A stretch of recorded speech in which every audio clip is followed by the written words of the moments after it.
Hey guys, in this video I'm going to be showing you one of the most action-packed games of Scrabble that you'll ever see. Now, I'll talk a little bit more about the background of this game after I show it to you, but I want to jump right in as I think you guys are going to find it super entertaining. Now, the two players in this game were the world-renowned super grandmasters Mackle and Quackle. Mackle was first and started off the game with this rack, B-E-H-I-M-O-Y. Now, this rack doesn't look very conducive at first to playing a seven-letter word or bingoing, since Mackle's got four high-scoring consonants, the B, H, M, and Y, at the same time, and it's usually pretty difficult to find a long word with that many high-scoring consonants. However, that couldn't be further from the case here, as Mackle quickly spots and slaps down the seven-letter bingo of Yohimbe, earning a 50-point bingo bonus and scoring 92 points to start off the game quite strongly. Quackle has a rack that looks much more promising as far as bingoing goes. He's got A-A-E-G-I-N-R. Now, this rack looks promising because it's mostly low-scoring tiles, all one-pointers aside from the G, and they all go pretty well together, in particular forming several common prefixes and suffixes like the prefix RE and the suffix ING. Now, it turns out Quackle does have a single bingo available here. It's a seven-letter word, and it's actually an obscure word that doesn't involve any of those common prefixes or suffixes I just mentioned. It's not an everyday word, but it does come up often in Scrabble just because these letters do appear together so frequently. And that word is energia, A-N-E-R-G-I-A, which it's worth mentioning Quackle can play in two spots. Quackle chose to play energia here, above the B and E in Yohimbe, forming A, B, and N-E as two other words. Quackle could have also chosen to play it two rows down, under the B and E in energia, forming B, A, and E-N, which are also both valid two other words. If you're Quackle, it's very difficult to decide between these choices, as they both come with a pretty significant amount of risk, since you're putting an A right in the middle of these triple word scores. So especially, of course, without knowing what Mackle's rack is, it's pretty much a toss-up for Quackle which one of these placements of energia to play. Once again, Quackle elected to play it here, above the B and E in Yohimbe, and this ended up being very costly, as Mackle's next rack was this one right here, A-E-M-O-P-X-Z. And at first you might think, oh, well, Mackle's got the Z and the X, in addition to that, the M and the P. It's clearly not going to be a bingo or anything. Mackle's maybe just going to play Zax or something for 57. It's not that bad. Well, actually, it is that bad, because Mackle didn't play Zax here. Mackle played Oxazepam for 392 points through the A in Energia. And at first you might think, how the heck is that 392 points on a single play? It's an absolutely mammoth score for a single play. And the reason it's so many points is because the O covered a triple word score, the M also covered a triple word score, and the Z in the middle of the word covered a double letter score. So the Z normally worth 10 points was worth 20 points. So that coupled with the X being in the word as well as the P and the M, and the two triple word scores multiplying the overall word value not by 3 but by 9, and then finally the 50-point bingo bonus on top of that yielded a whopping 392-point play for Mackle. And at this point, Quackle's got to be feeling pretty deflated. He's only made a single play, and it was actually a bingo as well, and he's already down by 416 points. Mackle has 484 points after two turns. And while crazy comebacks do happen in Scrabble, it's extremely rare that you see one that's more than 150 points, maybe 200-point comeback once in a blue moon. But a 400-plus point comeback is pretty much unheard of. So Quackle's got to be thinking that he has no chance at this point. Or is he? Well, let's see. So Quackle in this position does have another bingo and plays Legaces for 76 points, forming four valid two-order words of Y-A-O-S-H-E and I-S under the left side of Yohimbe. So Quackle has bingoed and cut the deficit, but the deficit is still a mammoth 340 points. And now comes a very critical decision for Mackle. Mackle has this rack here, A-E-N-O-P-R-Y. And if we look at the options, Mackle has this amazing 9-letter bingo of Ipiornis to the I-S. This is a really, really cool play. Fun fact, an Ipiornis is actually an elephant bird, which is a very large extinct bird. And this is what Mackle played. At first, it looks like it has to be the right play. I mean, how often do you get to play a 9-letter bingo? And it's the only bingo here. It scores considerably more than any of these other options, so how could this not be the right play?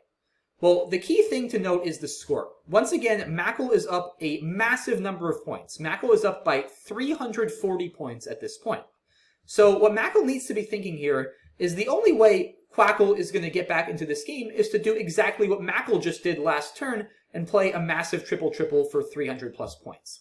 And right now, if we go back to the position before Mackle played Ipiornis, The only way for Quackle to do that would be to do so through this L in ligases with an 8-letter word with the L in the second spot right here. So what Mackle should have done, instead of bingoing with IPornis, is played something like Pronely through this L for 45 points. It's true that it's 23 fewer points than playing IPornis immediately, which is a pretty significant number of points to give up, but Pronely doesn't leave any big threats open, and Pronely takes a 385-point lead on a board with no triple triples open. Mackle is pretty much a deadlock to win the game at this point. However, with IPornis, even though Mackle scores 23 more points, it leaves Quackle some hope, since now there's not only that L I was mentioning, there's also this A on the top row, where if Quackle can come up with an 8-letter word with an A in the 7th spot, Quackle could even get another triple-triple. So IPornis introduces a lot of volatility into the game that Mackle definitely doesn't want, being up 340 points before his play. And Quackle would capitalize on Mackle's mistake very quickly. With a rack of ADOQSUW, Quackle excitedly slaps down Old Squaw for 329 points through the L in ligases. Now, I feel obligated to mention that just like IPornis, Old Squaw is actually also a type of bird. It is another name for the long-tailed duck. So we have 2 bird words in a row. However, Old Squaw scores significantly more than IPornis, clocking in at another mammoth play of 329 points. And once again, just like Oxazepam, the reason this scores so much is it covers 2 triple word scores, the O and the W, and the Q, just like the Z in Oxazepam, another 10-point tile, is on that blue double letter score. So not quite as much as Oxazepam, that was 392, but 329 is still pretty good. And just like that, Quackle goes from down over 400 to only down 80 and is very much back in this game. And now Mackle has a 7-letter word on his rack. He has adenine, A-D-E-N-I-N-E, which unfortunately doesn't play on this board. However, he sees the O and S together on the E column right here, and notes that while adenine doesn't play, the 9-letter bingo of adenosine, so adenine with an OS inserted in the middle, does play, and plays that for 90 points, retaking a commanding lead, or what seems like a commanding lead. Remember how I said that IPornis was such a big mistake for Mackle, since it not only left the L in ligases open, but opened yet another triple-triple that Quackle would also use? Well, that's exactly what happened, guys, because with this rack, Quackle now gets half beak down for 266, all of a sudden claiming his own lead. And not just any lead, a nearly 100-point lead. So just like that, in the span of a couple of turns, Quackle has scored 329 and 266. Quackle has scored a combined 595 points in just 2 turns and gone from down over 400 to up 100. Just absolutely ridiculous stuff. But is Mackle going to get completely dejected and quit? Absolutely not. Mackle has a rack here that's got mostly 1-point tiles, so it's going to be tough for him to score a lot. And unfortunately, he doesn't have any 7-letter words on this rack, and there are no 8-letter words available. However, he does find his only playable bingo, another 9-letter bingo, from the AB on the I column right here. Mackle plays the word aborigine over here. It doesn't score a ton for bingo. It's only 64 points, but it's by far his highest scoring play, as he doesn't have any other bingos, and is clearly best. So Mackle is still down after this bingo. He's still down 33 points, and to make matters worse, for Mackle, Quackle has drawn another very bingo-prone rack of D-E-I-N-O-R-T. Now, what Quackle should probably do here is play the word oriented through the E in aborigine on the bottom triple here for 80 points. It takes an over 100-point lead, and it also blocks this E, which is an extremely dangerous spot, both for potential triple-triples and also overlaps down the H column, which could score a lot of points. So oriented is probably what Quackle should have done. However, Quackle decided to be a bit more stylish, playing the disconnected 9-letter bingo of redingote through the E in adenosine and the G in aborigine. Now, redingote does score more points than oriented because it covers 2 double word scores, so the entire value of the word is quadrupled. Redingote scores 98 points, which is 18 more than the 80 points Quackle would have gotten for oriented.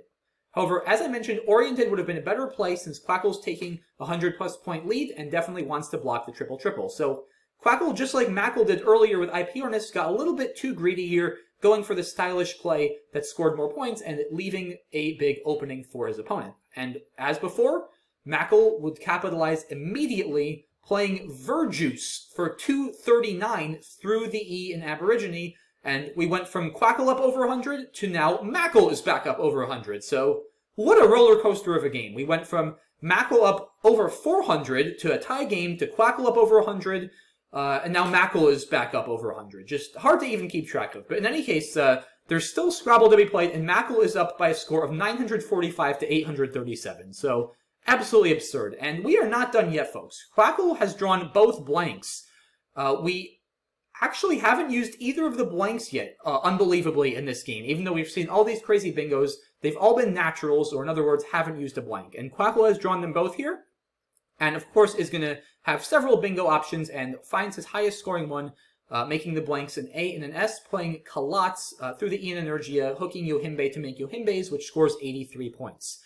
So now Quackle has cut the score, or cut the deficit to 25 points. Mackle is up 945 to 920. And Mackle has drawn poorly here. Mackle has drawn 2 U's and a V, which are very difficult to work with. Or are they?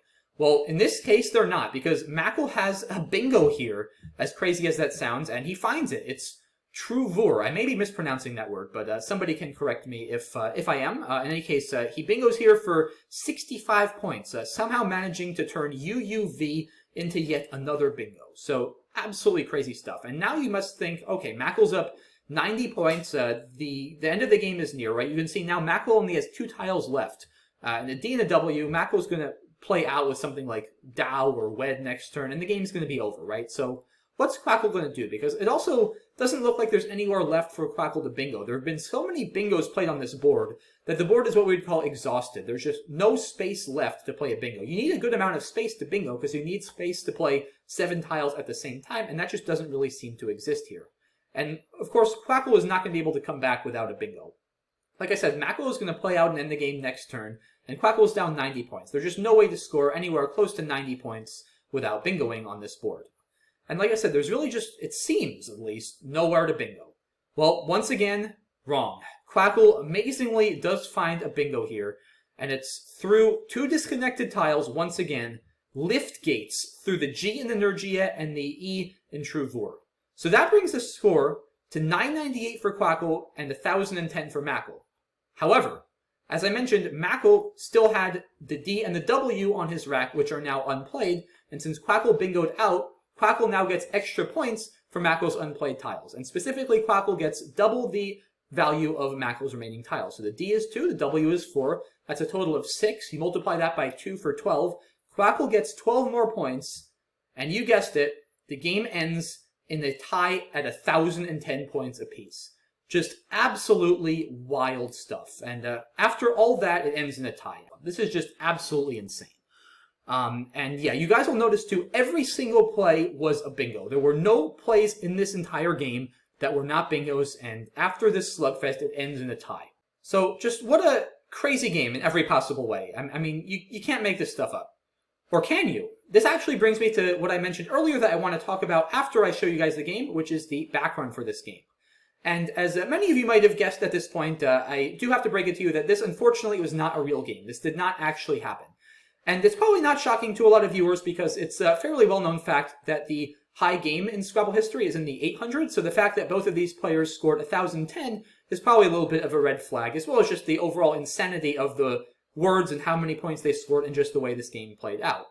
Now, it's still really cool because this is actually a game I constructed for a specific challenge. And the challenge was to construct a game where every single play had to be a bingo and the game had to end in a tie and to see how many points you could possibly get. And this was my best effort at that, and it resulted in a 1010 tie.